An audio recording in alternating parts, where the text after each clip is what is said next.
All right, so you guys didn't actually do this, just a random question that came out, and I decided to talk about it. All right, just some random questions that actually just came out. You didn't do this semester. The study of microbes. Study of fungi is called mycology. Huh? Study of fungi is called what, my dear students? Mycology. Bacteria, bacteriology. Virus, viral. It will be virus. So virus is called virology, and algae is called phycology. Study of fungi is biology, mycology. Study of bacteria is bacteriology. Study of fish, take note. Go and tell me the study of fish. Eh? Just comment it on the comment section below. What is study of fish? Note it to it will come out. Study of fish, study of bacteria. All right? Exactly. So make research on the study of fish. What is it called? Then we have various glassware in the laboratory. What are they used for? Now, glasswares, they are glasses either used to preserve specimen or reagents. That is what they are used for. Examples of glasswares, you have the ones that are generally used for experiments, which of course you have the round bottom flasks, the conical flasks, by pipette, test tubes, right? The beaker, all these ones, they are a special type of flask. Then still conical flasks, conical flasks. You know their uses. These ones, they are examples of what? Glassware. Now, we have beaker. Beaker is used for holding, mixing, and heating liquid, and it gives rough measurements. It is not basically used for measurement. Like I said, beaker is not a precision instrument when we are talking about chemistry. Elimeyer flask. Now, the Elimeyer flask is mixing and swirling liquid during titration and culturing. The Elimeyer flask is also what we call the conical flask. Conical flask. So please take notes. They may ask you. The Elimeyer flask is also what we call what? Conical flask. Then we have the volumetric flask. Volumetric flask is used for preparation of standard solution. I have explained this before, that the volumetric flask is what helps us to actually prepare solution of known concentrations, which is standard solution, as I explained in chemistry practical. Graduated cylinder, they are used for measuring volume of liquid more accurately than the beaker. Graduated cylinder. Some persons also call it the measuring cylinder. All right. Now, reagents and their uses. What are some reagents that we use in the lab? We have preservatives. Formaldehyde is a preservative. Glutaraldehyde is preservative. Paraformaldehyde and alcohols. All these are preservative. Then we have disinfectants. Alcohols, all these isopropyl alcohol and so on. Ethanol, they are all disinfectants that are used in the laboratory. Other disinfectants are also used, but ethanol, isopropyl alcohol, and so on are disinfectants. Then chloroform also. All these are reagents that are used in the laboratory, of course. Then for preservation of specimen, we use formaldehyde, which is formulated in what we call formalin, that have that choking smell. All right. For preservation of biological specimen, we use formalin, which is formaldehyde, biological specimen. You use formalin. So please take note of it. These are the reagents that are used. They will ask you a question under this. So reagents, examples of disinfectant, preservatives, and so on and so forth. Is that okay? Then we have some reagents here, their primary role. For instance, hydrochloric acid is what? Is an acid. So it's an acidifying agent. For pH adjustment, it's also used in sample preparation. Are you getting it? Specifically sample digestion. It's also used in cleaning glasswares and regeneration of ion exchange resin. This one is complex for your understanding now, but they can be used to clean glasswares.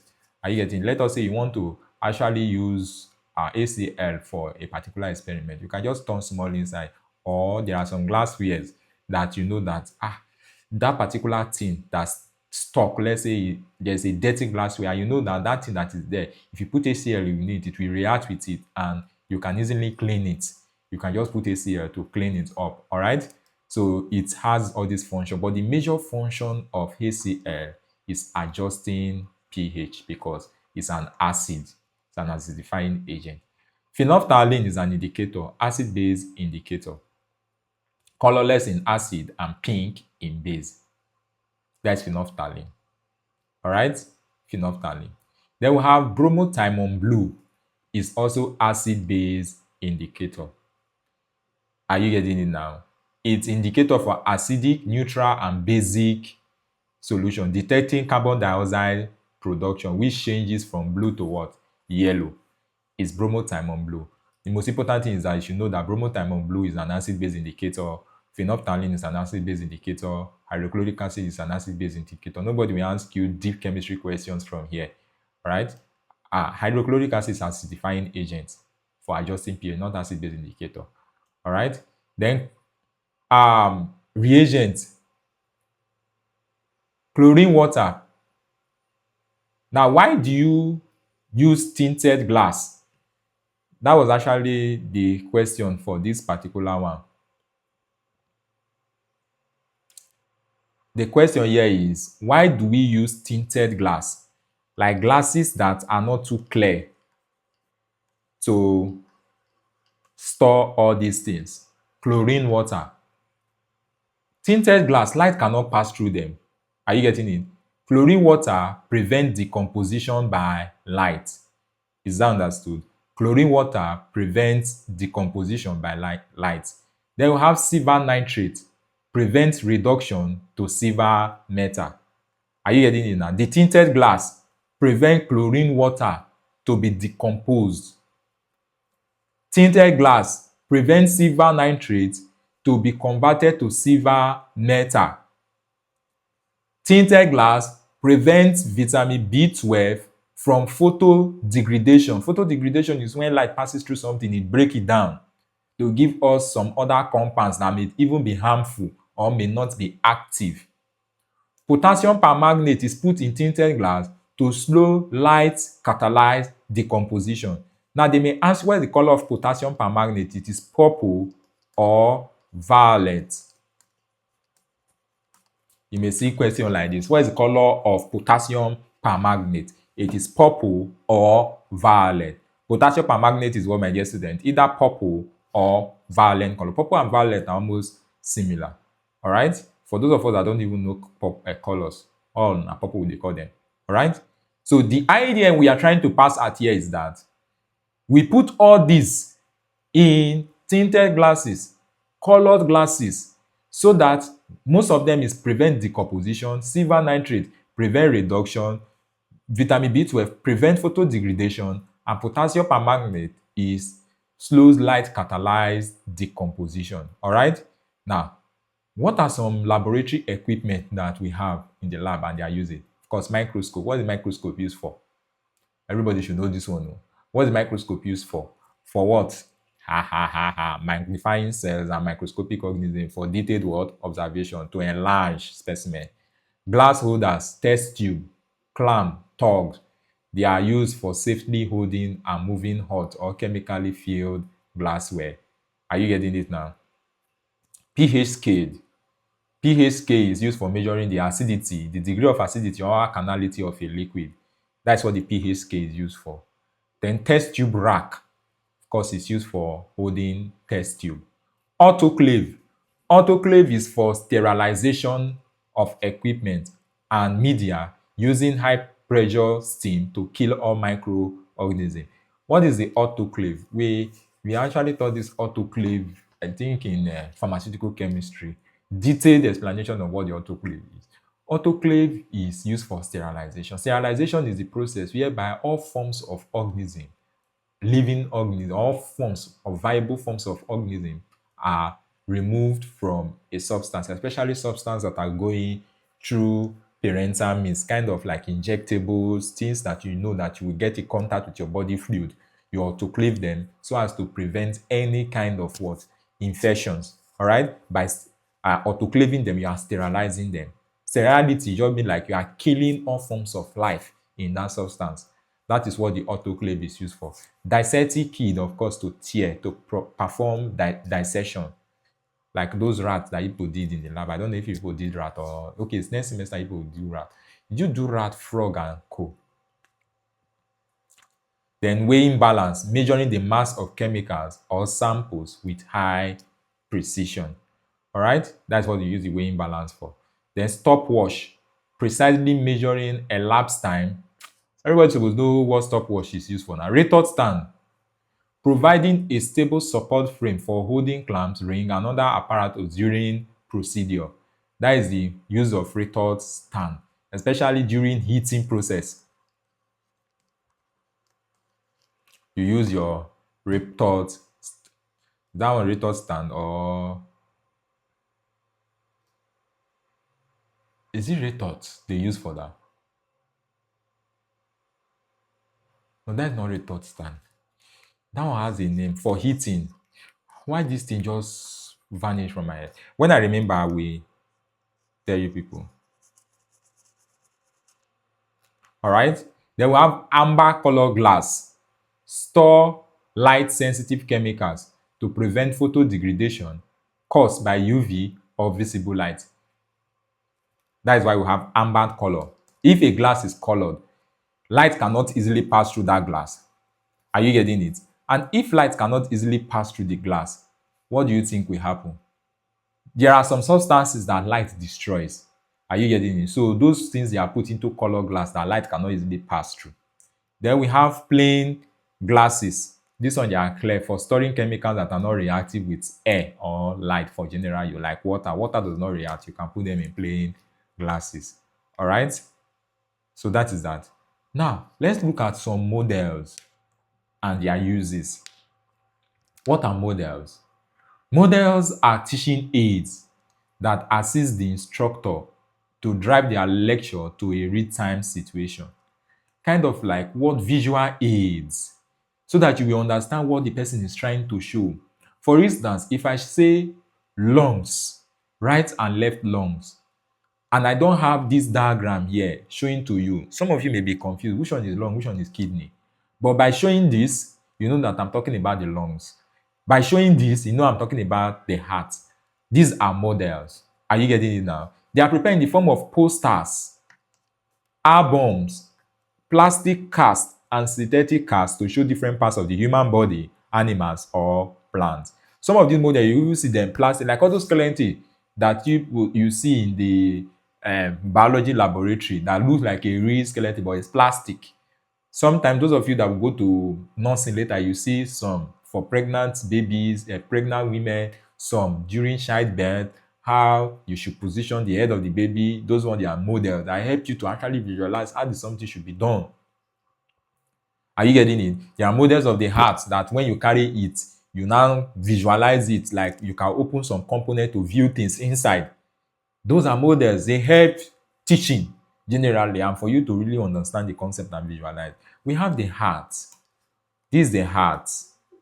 This is the model of what? The skin. This is the model of a pregnant uterus. Pregnant uterus, womb. This is a model of the lungs. I have the right and left lung. This is a model of the intestine. This is a model of the ear. And this is a model of the eye. Are you getting it? These are things that help us to actually visualize what we are trying to learn. Are you getting it? If you have a model of the eye, they can bring it. They will show you all the nerves. Are you getting it? More like a 3D form of it. That is a model. Not just ordinary pictures like this. So you see them. They are models. All right. Now, let's go to biological drawing. Scaling of biological drawing. How do you scale? We have what we call magnification. Magnification is the length of your drawing over the length of your specimen. Magnification is what my dear student, length of drawing all over length of specimen. That's what we call magnification. Length of drawing all over length of specimen.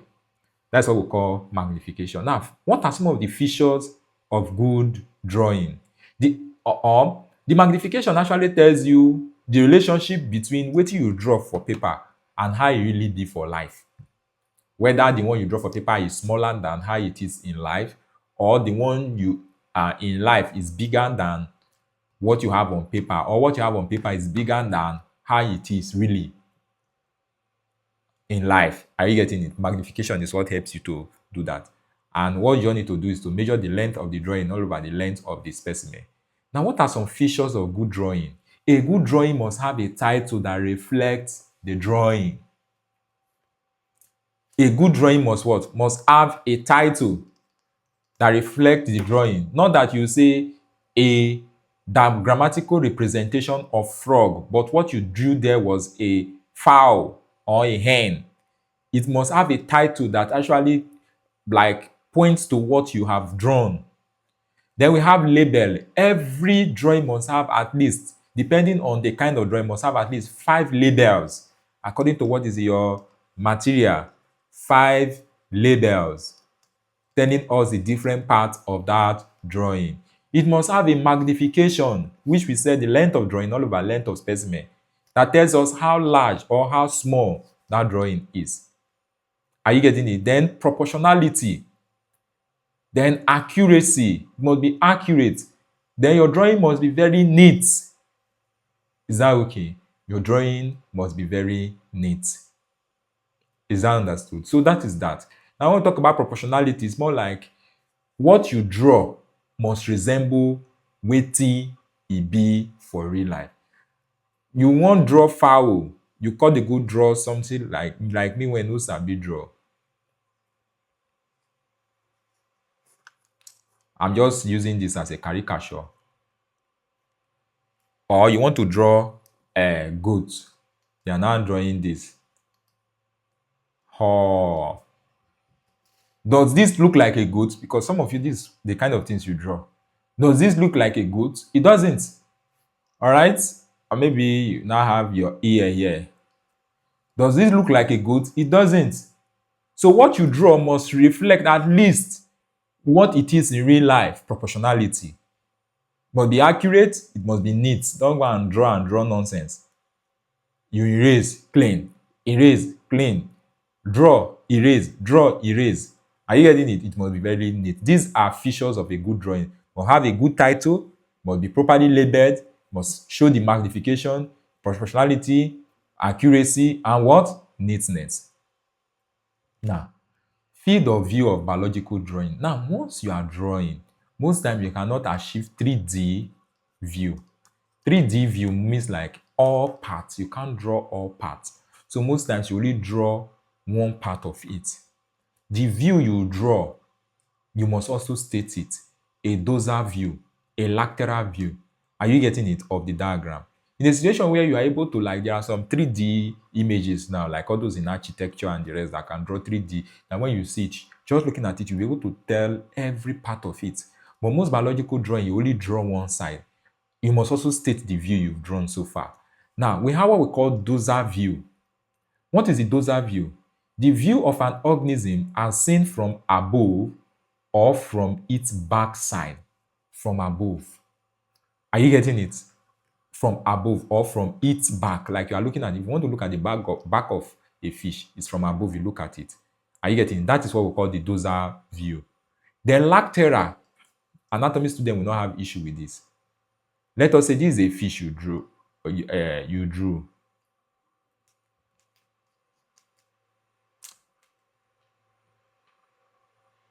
Or let's just say me I'm drawing. If you see mommy water.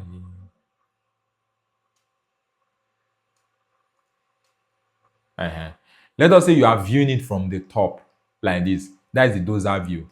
If you are drawing it from the side, this is what? Lateral view. Are you getting it? Lateral view. Dorsal, top, side, lateral. So the view of an organism as seen from the side is what? Lateral. Then dorsolateral is a combination of dorsal and lateral. A view that is between the side and the top of an organism. An angle 3/4 view. Are you getting it? From the side, from the top, and from the side, like you are viewing it from somewhere around here. All right, is what, my dear student? Dorsolateral view. Dorso. top or back. Are you getting it? Lateral, side. Combine them together, top and side. Those are lateral. All right. Then we have anterior view. Anterior view is from the side or from its end. Are you getting it? That is the anterior. From the side, as in from the front or its head end. That's anterior view. Then posterior view, the view of an organism as seen from the rear or its tail end. Anterior, something like this. This is a fish. Anatomy student won't find this difficult because they already do all this. This is a fish. Ngwano. Now, if you are viewing the fish from this side, from the head, it's anterior. Are you getting it? If you are viewing it from this side, is what? Posterior. From the back, posterior. From the head is anterior view. Then we talk about orientation of biological molecule. When you cut the molecule, how are you cutting it? A transverse section. A cut made perpendicular to the long axis of a structure or organism. This section provides a view of the internal structure as if the specimen was sliced across. Then we have longitudinal. A cut made parallel to the long axis of an organism. This section provides a side view of the internal structure from top to bottom. Are you getting it now? Longitudinal, transverse. Are you getting it? So that is that, depending on how the organism was actually positioned. Longitudinal, according to the long axis. Transverse, something like this, perpendicular.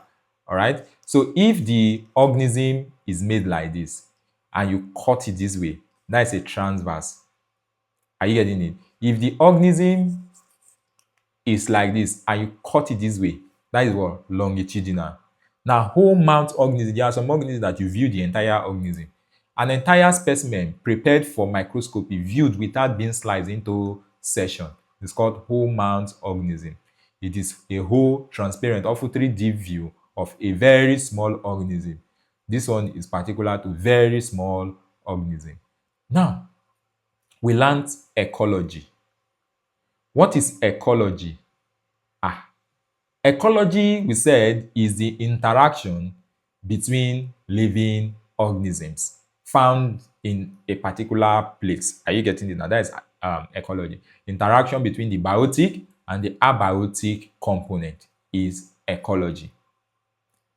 Interaction between biotic and what? Abiotic component, my dear student, is called what? Ecology. Now, everybody listen. We have different types of interactions, of which I've also taught you in your normal biology. So I will not waste time here. What is the interaction? The name of the interaction we are looking at is mutualism. In mutualism, when something is mutual, it means both of you benefit from the relationship. E.g., bees and flowers. The bees get nectar, flowers get pollinated by the bee. Are you getting it? Get fertilized, pollinated by the bees. While the bees take the nectar, they feed on it. It's mutualism. You bring your own, I bring my own. This is the kind of thing that Gege is preaching. Are you getting it? Gege is what? Preaching. Commensalism. One species benefits, the other is what? Unaffected. Neither helped nor harmed. One person just dey benefit, the other person dey there. E.g., barnacles on whale. Barnacles get a moving habitat, which is the whale. The whale help the barnacle to move from one place to another, while the whale is unaffected. That is commensalism. All right. We have another one, parasitism. This is the one that most relationship in Nigeria that Gege is preaching all against. You love me, I love you. Now me, you can't dey pay. Are you getting it? How can you love me? You say yes, so you love me. I say I love you too. Now me, you can't dey pay. Are you getting it? This is the parasitism that what Gege is preaching against. One species benefits at the expense of the other. The species that benefit is the parasite, while the other species that does not benefit but is harmed is the what? Host. Are you getting it? A tick on a dog. Tick gets food, the dog loses blood and may get sick. because that tick is taking blood from the what? From the dog, feeding on the dog. Predation. One species, which is called the predator, kills and eats another species prey for food. The predator benefits, the prey is harmed. Example, a lion hunting a zebra. All these ones, they are things that you guys have gone through before. Symbiosis, a close long-term biological interaction between two different biological organisms. Symbiosis is the umbrella that covers everything we have here. Mutualism, commensalism, parasitism, predation, all of them. Symbiotic relationship may be good relationship or bad. Are you getting it? The good one are like mutualism, then commensalism is kind of good. But when you now come to parasitism and predator, that is what bad relationship. Are you getting it? So symbiosis is like the umbrella term for all these things: predation, parasitism, and mutualism and commensalism that will float out. All right. So that is that for that particular one. Is that understood? Now, let us look at population study. What is population study? Population is the number of same species of organisms in a habitat at a particular time. That is a population. Population is the number of same species, emphasis on same species of organisms in a habitat at a particular time. Now, plant population can easily be determined, but animal population cannot.